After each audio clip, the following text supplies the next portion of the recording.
Welcome to Brew Crime, the podcast where we drink brews, talk crime, conspiracies, or whatever catches our attention. This is Mike and my co-host... JT! Yeah! Plays into the theme, right? Already getting musical. Woohoo! Yes, I'm very excited for this theme, and I'm very excited for us both to be able to tell some tales separately on 2 different episodes, and this is going to be fun. How are you, sir? I am doing pretty well, I guess, other than it's pretty damn warm again. How about you? Is it really? Yeah. Up there? It got to 31 Celsius again, so that's whatever in freedom units. Freedom units? Fucked up units. It was pretty warm here today. I'm all right, just kind of making it. Tuesday, we went to Busch Gardens, the theme park in Williamsburg, and that, while not as busy as it probably could be, was still quite the event. We walked like 7 miles, so... There you go. Yeah, it's 88 freedom units, or Fahrenheit. Yeah, I'm ready for it to be fall. Thank you. Yeah, no doubt. And not because of pumpkin spice, because fuck that. But, just in general. Agreed. But I'm psyched about crimes of punk rock. Woohoo! So, I won't have a story about NoFX or Bad Religion or Pennywise, but punk rock. I mean... I won't act like I'm not disappointed, but... Yeah, exactly. You kind of got to do a little digging for this kind of specific theme. However, the internet's, so it helps, right? It does. I will say this before you start. I'm super glad you picked this case, because if you didn't, I was going to. Perfect. I'm psyched to hear about it, and I think everybody else will be as well, so... Yeah, and it's something I hadn't actually heard about, and it happened... really close to me, actually. Uh-oh. All right. Title of my case. Seattle, a hotbed for music in the 90s, but also a hotbed of crime. That's accurate. Yes. Now, I don't know about beer pairing for this episode, because I couldn't find what I wanted. I really wanted Riot Brewing from Vancouver Island. Everyone there's like totally punk rock. The whole theme of the brewery's punk rock. And I just couldn't find their beer. So I went another way, and I just got a strong-ass beer, because it seems like people in punk, they just like to get hammered. So it's not you're not wrong. I think the only thing you could have done, maybe one more, is to one-up yourself, is to get just a really cheap beer and a lot of it. I can't do that. I know you can't. I know it's asking a lot. Don't worry, because in my episode of this theme, I'll cover that for you. So yeah. Well, this is just a Lighthouse Brewing Numbskull Double IPA. I think I might have even had it on the podcast before. But this is the Rotator 11, which has Rackau hops, and it's 9.1% alcohol. So I think punks would enjoy the ABV. I agree. It's pretty hardcore, yo. Absolutely. All right, let's get into this. Mia Catherine Zapata was born in Louisville, Kentucky, to Richard and Donna Zapata on August 25th, 1965. Her parents both worked in the media industry, and they were a well-off family. Media does that to people. Yes, it does. Yeah. Mia was actually the 3rd child, and she had an older brother and sister.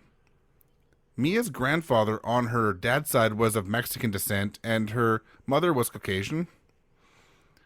From the sound of it, Mia was a very shy kid. She was quiet and very reserved, and more than a little awkward. Aren't we all? Yeah, exactly. And some of us never grow out of it, so it's fine. It's truth, yeah. As I had stated, the family had money, and there was a mention of country clubs and the likes. She would learn to play the guitar and the piano both by the time she turned 9, and Holy that shit. is amazing in my books. That's like usually 9-year-olds starting out are just like, I don't want to take these lessons. I don't want to do this shit. That's awesome. Good for her. Yeah, I mean, I tried to learn to play the bass guitar, and I failed at just that one instrument. Aw, 4 strings, Mike. 4 strings. Yeah, I know, right? That's all you need in punk, isn't it? Those who can't do play bass. I'm kidding. That's a joke. That's a total joke. I know a lot of good bass players. I do have here. Look. I'm an equal opportunity offender. Yeah. How do you know that the stage is level? Not sure. The drummer is drooling from both sides of his mouth. Nice. There you go.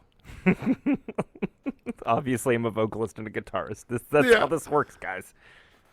From a fairly young age, she knew that she enjoyed music from the genres of jazz, blues, R&B, and later punk. She would attend a private girls' Catholic school in Louisville called the Presentation Academy. That's how every fucking great story starts, right? Yes. She attended an all-girls Catholic school where repression was king, and when they got out, it was no longer even a jester. So, yeah. Moving forward, she would make her way to college. Now, I'm not sure if she left the state for a change in pace, as she did not seem to care about the material wealth that her family had, but she would be off to Ohio. I was like, okay, that kind of makes it. Wait, what? Come again? Yeah. The year was 1984, and she was enrolled in Antioch College in Yellow Springs, Ohio. Antioch, yep. So you've heard of it, have you? I sure have. Okay. I mentioned I was not sure why she'd choose Ohio, but it was mentioned that this was a very well-known liberal arts college at the time, so that may have also played into her choice. You know, yeah, but it's still Ohio. Like, my entire extended family lives in Ohio, so don't get me wrong. Overall, a great batch of people. However, Steele died. Ohio died. And Jim Jordan's not doing them any favors, so, you know. Well, this was 84, so. Well, yes. Not much of a difference, just more mafia. It's true. Ohio's a hotbed for mafia. I had no idea. Oh, yeah, buddy. So it was Antioch College that would change the trajectory of her life, though. Mm-hmm. She had a good group of friends, and she was still shy, but would demand respect at the same time. One friend was asked about her, and she said that she was always awkward and would pull her knees in and look like a chicken. How? Kind of like, I don't know. I just thought it was kind of fun. Like, it's a fun description. I mean, I've been described as worse, so, you know. It's just, like, the goofy little things that friends say, right? Right, which tells me she's pretty down to earth hanging out with those kind of folks. Yeah, so she sounded like a lovely person. Yeah. She would love to enjoy drinks at parties, and this is where she would open up more. As soon as there was a microphone, she would jump up on a table and drunkenly start singing. A girl after my own heart. Yeah.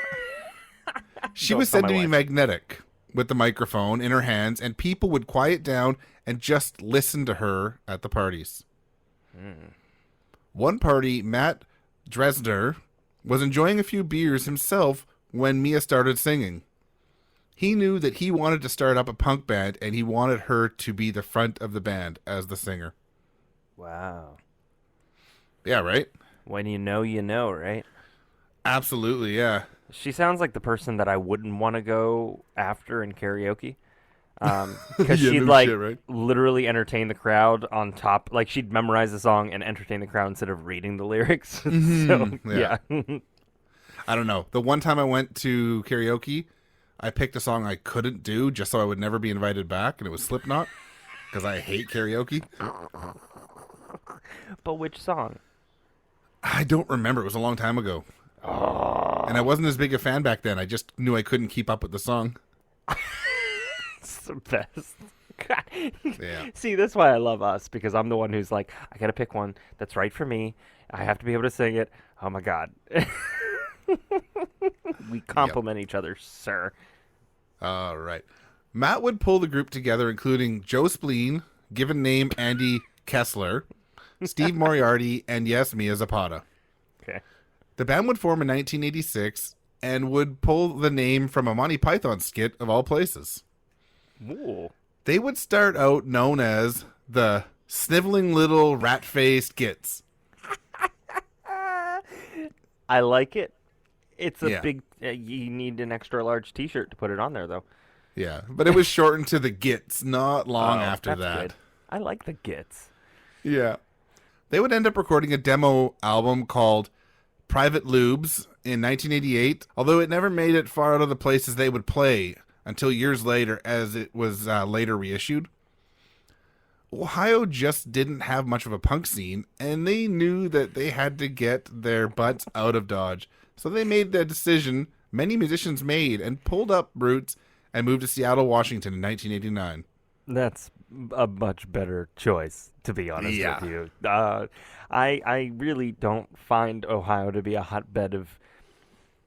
I mean, rock and roll, sure, because, Dave Grohl's from Warren, Ohio, and, And then moved to Seattle. Stuff, but by way of Annandale, Virginia, where he grew up, and then Seattle. But they still went to Seattle. You are correct. You are very correct. Oh, bottom line, unless you're in Cleveland or Columbus, it's...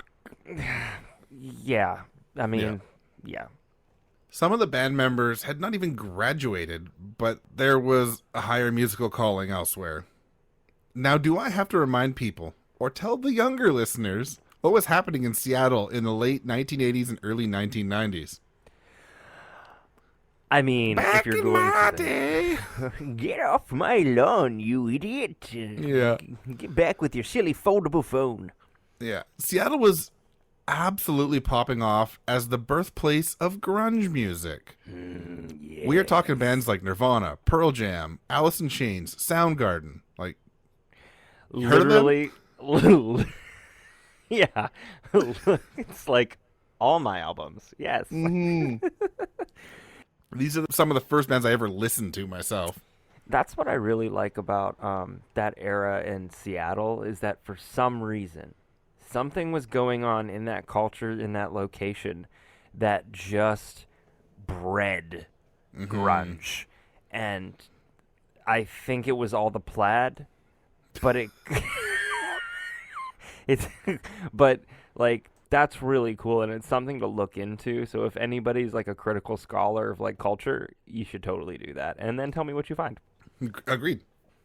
So grunge was a huge movement, and while it wasn't punk, the grunge genre had some similarities, and it was a great hotbed of creativity for the Gits. Mm-hmm. The band would end up renting a bit of a flop house they dubbed the Rat House. Yes. In a documentary about the band, one of the members said they rented the house off a guy they said was a warlock. Seattle. Yeah. From the sounds of it, he sounded witchy as fuck also. It even sounded like the home had a band practice space where they would practice as well as other bands they were friends with. That is just the great way to meld the ideas. Yeah. I like that. Now, Mia Zapata would be the first of the crew to get a job to help pay for the rent of this home. Because, it's not free. Doesn't that check out? The job was at the Frontier Room, and it was a greasy spoon and serious dive bar that would be called a nasty place in the 1990s. A nasty place. Yeah. But she fit right in as a server, and the band would end up eating there all the time as they really couldn't afford to eat anywhere else in the early days. If you got a band, make sure one person's in food service. Yeah, no doubt, going right? to hopefully be fed. Now, things were going amazing for the Gits. They were popping off at local Seattle venues, and even with no record label, they were able to do an international tour in 1990. Wow. So I'm not sure how far and wide they went. I'm not sure if that was like Canada, Mexico or something, or it could have been overseas, but they got out of the States and did a tour. A North American tour is more than just America. So, that checks out. But also, if they did Europe, I wouldn't be surprised, because grunge punk, that is huge. Like, if you think it was big here, I mean, friggin' it's massive still there. So yeah. Their touring and writing was paying off, as they would put out their first official album independently on November 25th, 1992, called Frenching the Bully. This is an intro to the Gits music from that album.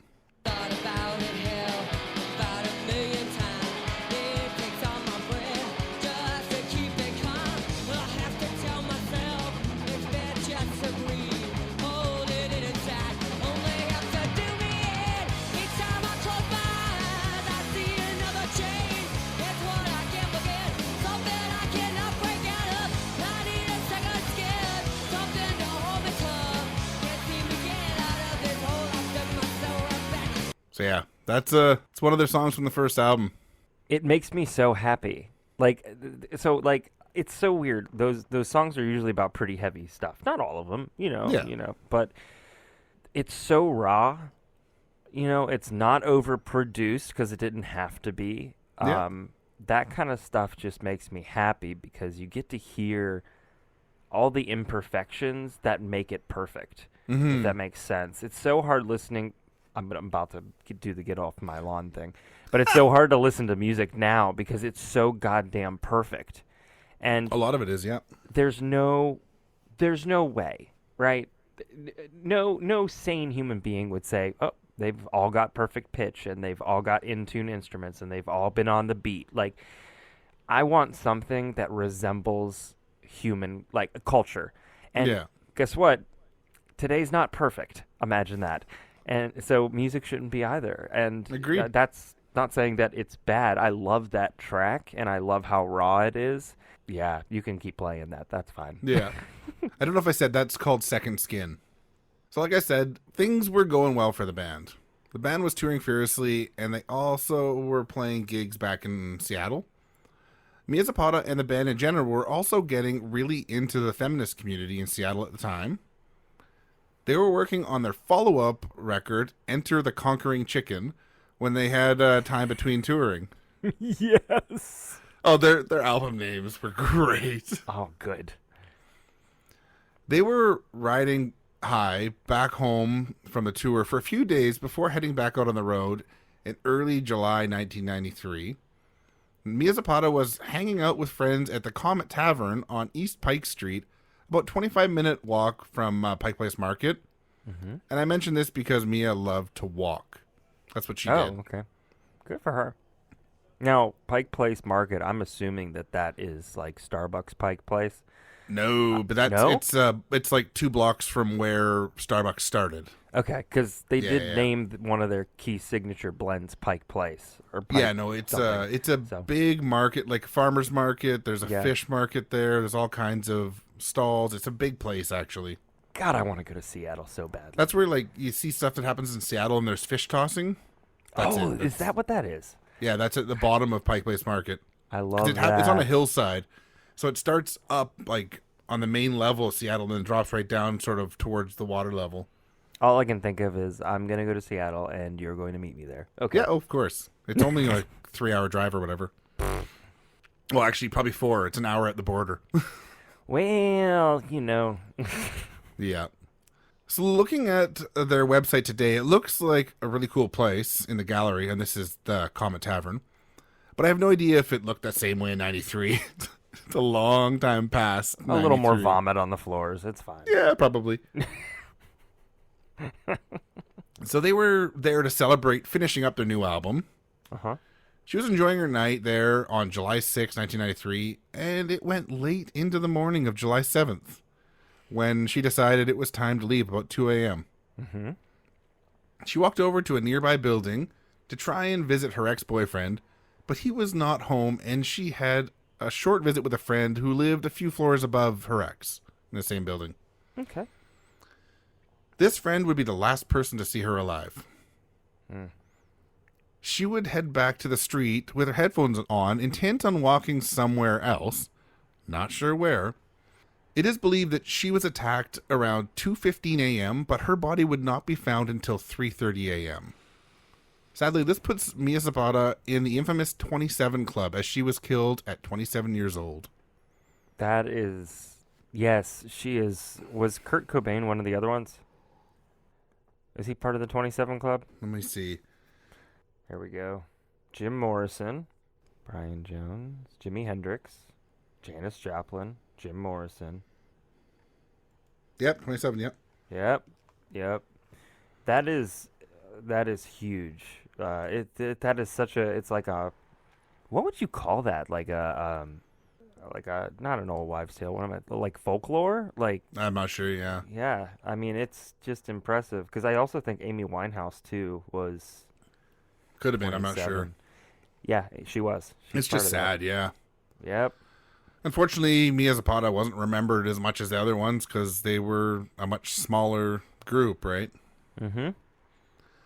Her body would be found on a sidewalk with churches on each side of the street, on her back with her legs together and her arms stretched out, about 2 miles from where she was last seen. So like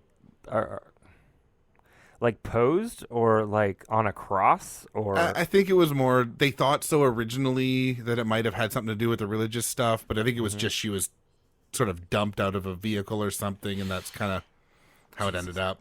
All right. She had no identification with her, but she had been violently raped, beaten, and even bitten before she was strangled. It was stated that she would have died from her injuries that included a lacerated liver and blunt impact to her abdomen, even if she was not strangled. Was she clothed when they found her? Yes, but I think her underwear was in her pocket or something. Okay. But they obviously put that back on, and they did not pose her in a sexual manner. So I wonder... I'm going to play criminal profiler now, which I have no degree in, everybody. That tells me that there is some level of remorse for what happened, whether they meant for it or not. So my brain says it's somebody that knew her. But continue on, sir. We'll find out. Yes. It was a brutal murder, but this was just a dump site for her body. The police could find no evidence of who the perpetrator was at the scene. It wouldn't take long to identify Mia, though, as the deputy coroner had just happened to be into live punk music and grunge and had seen the Gits recently and recognized her. The worst call you could possibly... I mean, in general, it's bad, but, Yeah, but I mean, geez, you don't usually have the coroner being the one that can say, this is the person. Not at all. Jesus. But the police had no evidence, and there was absolutely no witnesses to her being abducted, assaulted, or killed, and not even of her being dropped on the sidewalk at 24th Avenue and South Washington Street. It's so weird, because, I know that it was, 2, 3... Yeah. But it's also Seattle in the early 90s, right? Yeah. So, I mean, concerts go late. People hang out. Well, I mean, she wasn't far from Pike Place Market, and that's where all, the bars and stuff are, even then, I'm sure. Right. Yeah, absolutely. People are on their way home, and they're probably going to walk, because God knows there wasn't Uber. No, so, there was cabs and a bit of transit. Yeah, but, I mean, yeah. The coroner did notice a bite mark on one of her breasts, though, and even though at this point there was absolutely no way to test any DNA at the time, they swabbed the bite and sent it away to be stored refrigerated for a time when it would be possible to test it. That's amazing foresight. Yeah. And now we have the technology, but a bunch of kits just end up untested. No, for sure, yeah. You know what I mean? Oh my God. Well, I mean, usually in the murder cases, they're tested. If it's just a rape, they don't, because they're fucking terrible people. But that's soapbox. Soapboxes. The police hunted high and low for clues, but there was literally nothing to go on. Mia Zapata would be buried back home in Louisville at Cave Hill Cemetery. The band was not happy with the lack of progress in the case, so they decided it was time to hire a private detective, Lee Perrin. But of course, none of them had any money to do this. Oh, Jesus. Between the band members and some of Mia's girlfriends, they staged a fundraising concert. These bands would even include Nirvana, Pearl Jam, and Soundgarden. Oh, wow. Yeah. So they were kind of linked. I mean, they must have... I mean, they're in the same area. They're coming up in the same area. They've got to know each other, right? And I mean, this is still early days of Nirvana and stuff, right? Mm-hmm. Yeah. Well, no, it's not. Sorry. They got into town kind of a little bit earlier in Nirvana's time, and unfortunately, this is getting close to the end for Kurt, too, I think. Ew. Yeah. This appearance of Nirvana was one of the last ones for Kurt Cobain before his death. Yep, there it is. Sorry, yeah. That hits. Although they skyrocketed to fame really quick, and then... They did. Yeah. Joan Jett would even get involved with the Gits and record Mia's part for a collaborative recording to be sold to raise money. Oh, man. See, now I want to hear that for sure. Yeah. They would manage to raise $70,000 for the cause, and this is in the 90s. Mm-hmm. At the same time, a group called Home Alive was created by her friends that taught self-defense to young women in the area.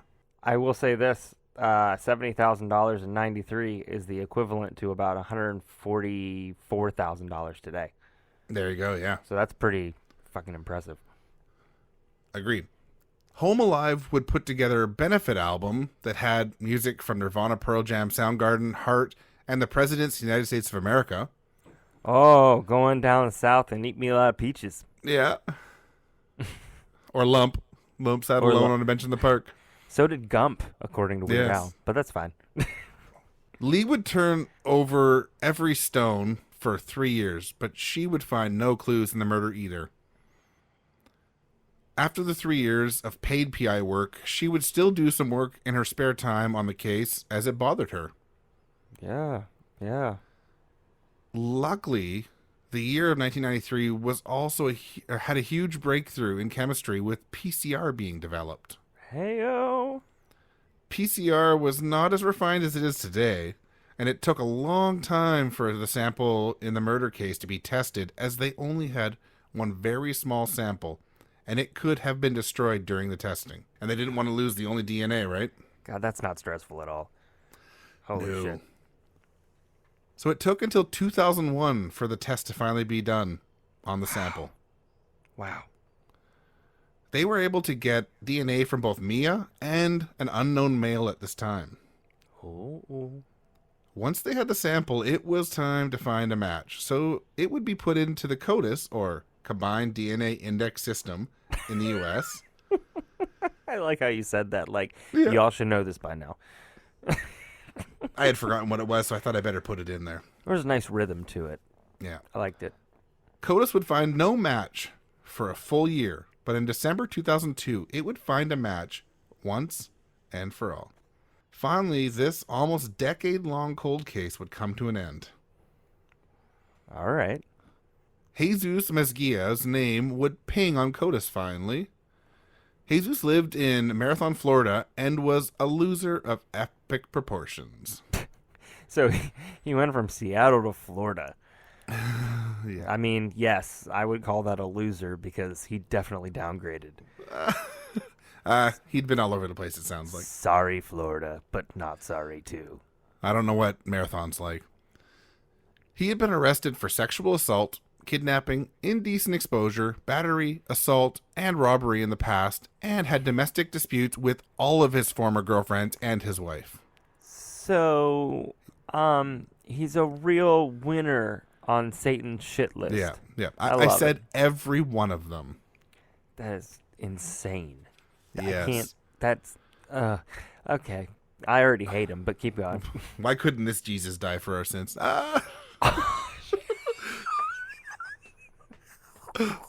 Sorry, I don't know where that came from. I don't care. It was funny. Speaking as a cradle Catholic, I enjoy that a lot. It's funny. Continue. Jesus was originally from Cuba, but he was booted out of the country as part of the Mariel boat lift. So I didn't know about this, but the Mariel boat lift overall was a sanctioned mass immigration of people from Cuba to the United States, worked out between Fidel Castro and Jimmy Carter from April 15th to October 31st, 1980. I don't know about this either, actually. I mean, I'm sure you're going to explain it. A little bit, yeah. Yeah. But I think it was just one of those things. There was people that wanted out, and he kind of gave a window. Yeah, so Fidel was like, take them. And Carter was like, I guess so. There was a snag, though, in that Cuba sent a bunch of their prisoners along for the ride, and he was definitely one of those felons. Oh, my God. Yeah, he was shipping out his felons. Oh, my God. I'm shipping out my felons. Whoa. Oh, my God. Didn't even go to Boston. A real... Well, he was a loser, right? Yeah. I'm a loser, baby. So why don't you... Okay. Seattle police would contact the Marathon police and get a surveillance detail set up on Jesus to keep an eye on him while they sent out officers to arrest him. When they finally arrived in Florida, he was nowhere to be found. Oh, imagine that. Yeah. Look at that. How clever. Yeah, he had slipped out of their grasp of the officers, and he likely had no idea he was being followed. Luckily, as a fisherman, he had just picked up a private charter and was back in town and arrested on January 10th, 2003. Ah, yes. So he wasn't running. He just had no fucking clue. My anniversary date. Mwahaha. No, he wasn't running. You are correct. He was he knew so little that he actually came back from the charter. There seemed to be no connection between Jesus and Mia, but he did live in Seattle in 1992, and he lived only 3 blocks from where her body was dumped. Oh my God. So yes, well, you didn't profile it quite right. No, not at all. And that is exactly why I put the disclaimer on there. I'm not a profiler. I just like to pretend I am. Isn't that what we do? Like, yeah. Only 5 weeks after Mia's murder, Jesus Mesquia was reported for an attempted kidnapping and an indecent exposure. He tried to lure a young woman into his car as he was following her, but she noticed that he was masturbating and she fled after taking down his license plate number. It's like he wrote down all of like the sexual offenses and was like, I have to do one thing that checks off all the boxes. Agreed. That's ridiculous. Okay, keep going. Yeah. When it was reported to police, it was registered to Jesus. The car, I mean. Mm-hmm. The trial began on March 8th, 2004, and would wrap up on March 24th, where he was convicted of first-degree murder.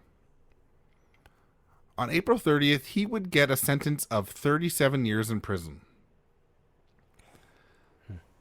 It was said that this was above and beyond the recommended 18 to 25 years for the sentence. I find it confusing, as it seems to me that first-degree murder in Washington is life in prison, and in the United States, they don't fuck around, and that's life. So I'm kind of confused by that. Did they? Do you know if they took him to Seattle to prosecute, or did they just prosecute? They did. Okay, I probably mentioned that. And then the other thing is, like, sure, first-degree murder, but also sexual assault and battery. Yeah. And I mean, well, correction. I guess if they couldn't, if they couldn't prove it. Yeah. And they probably went with the heaviest one, because if they didn't get that, they'd at least probably have some other ones to get. Yeah. Mm-hmm. So moved to August of 2005, his sentence was overturned, but his conviction was not. There was some weird procedural issues, and in the end, he would be resentenced to 36 years in prison on January 2009, with the sentence starting at the original date. That's like winning the lotto and then having like the balls changed and then like winning the lotto again. Like, like Jesus. So he would die in prison on January 21st, 2021 at the age of 66. No cause of death has been released, but he didn't deserve to end quietly. No. He sounds like a real douche nozzle. Yeah. So now to finish this off, I wanted to swing back to the album that was finished off after Mia Zapata's death.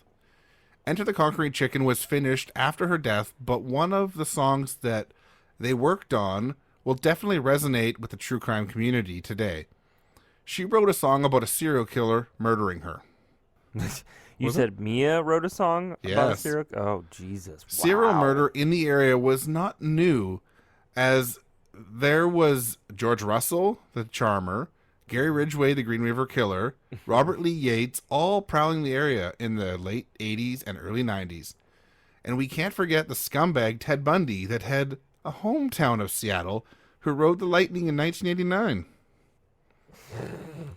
Ride the lightning. Yeah. So, or this isn't Metal Crimes. So, fair. Here's a clip of the song called Sign of the Crab. I have to say, one of the other things that strikes me as weird is that she was killed in July, and the zodiac sign for July is the crab. That's fucked. I mean, it's just random, but... But still, like, if we're going to consider the 27 Club, like, we got to consider that. That's wild. Yeah, and also, Jesus, fuck you for ruining my birthday. Yeah, man. Jeez. All right, here's the sign of the crab.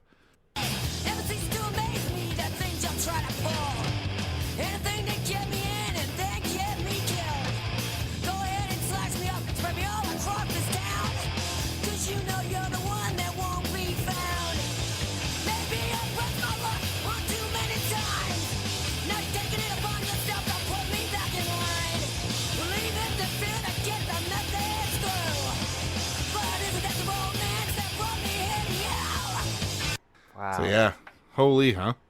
Yeah, that's something. Before true crime was even a big thing, she was already writing songs about it. For real. Yeah, I guess she probably. I mean, the crime in and of itself is pretty grungy, and so like if there was a high prevalency, I think it would seep in. However, the concept that she wrote it, this happened around the time. It just, wow. Yeah, I know, right? But that's the case of the murder of Mia Zapata. Wow. And lots of information about the Gits. Yes. And it'll be in the show notes. There was actually a really good documentary done about the Gits and Mia Zapata that was put together with a lot of help with the other members of the Gits, which was really interesting. Oh, sweet. The spleen had something to say. Yes, he did. We only talk to the liver here on Brew Crime, but, you know. Yes. Well, hopefully that was really informative, and hopefully you are ready for JT's case next week. It's coming. It's going to be a riot. Yes, it is. So thanks for tuning in to Brew Crime. You can find us on all social media platforms at Brew Crime. We have a Facebook group at Brew Crime Group. If you'd like to support the show, head to patreon.com/brewcrime now. The money goes towards upgrading equipment and making the show that much better. You get one bonus episode a month, as well as early ad-free access to our episodes and our brewery episodes with Paige from Reverie True Crime. So shout out to our Patreon supporters, 3 Beers In Podcast, Amber, The Faves of Our Lives, and True Crime Nana. Bye. Bye.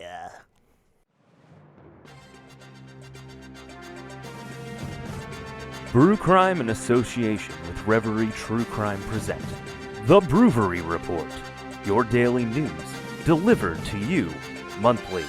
Join Mike, Paige, and JT as they cover the stories you won't hear on the major news channels. Why, you ask? Well, because they're just that stupid. Covering animals, crimes, travel, celebrity, politics, and more. We do the research, so you don't have to.